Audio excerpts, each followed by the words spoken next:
Hi, I'm Clayton, and today I'm going to show you how easy it is to install a Lomanco WhirlyBird turbine vent.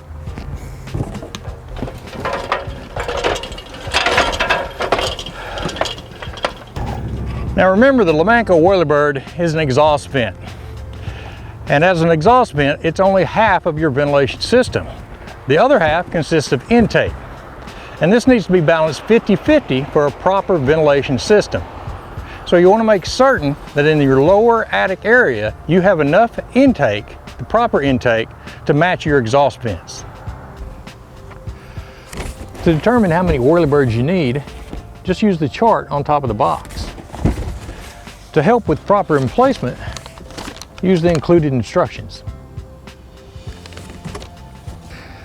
If you don't know the pitch of your roof, first thing you need to do is determine that.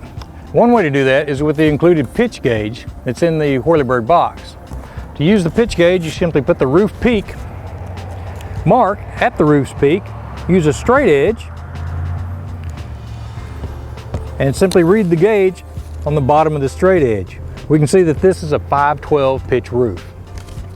Next, we're going to align that pitch number on the WhirlyBird elbow with the mark on the base flashing. Now we're going to use the screws to screw the elbow onto the base while lining up the pre-drilled holes. Next, we need to decide the placement of the WhirlyBird from the roof peak. We want the WhirlyBird as close to the roof peak as possible, but far enough down to where it's not noticeable from the front. When you decide how far down you want to place it, you want to make sure where you're going to place the hole, there's not a rafter. You can do that by tapping and finding where the rafters are and making sure you put the turbine hole in the middle. To mark the hole, use the base as a template, the marker, and mark your hole using the base as your template. Now we just have to cut the hole.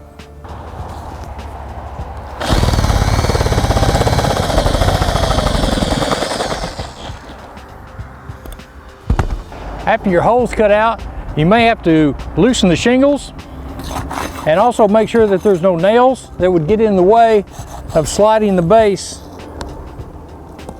into place.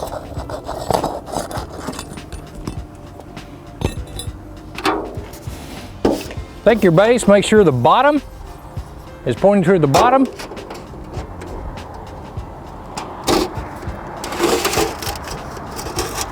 And slide the WhirlyBird base into place.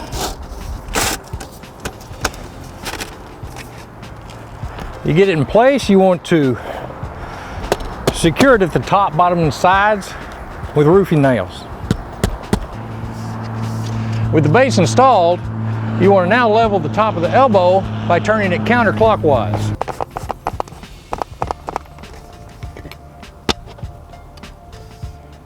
With the WhirlyBird elbow in place, you take the locking clamp and screw and lock the elbow in place. This next step is very important. Before installing the WhirlyBird head, you want to seal the adjusting seam on the elbow, the seam between the base and the elbow on the inside, and also the locking clamp. Then on the outside, you want to seal each nail head that's exposed. All right, all that's left is to install the WhirlyBird head using the screws and lining up through the pre-drilled holes.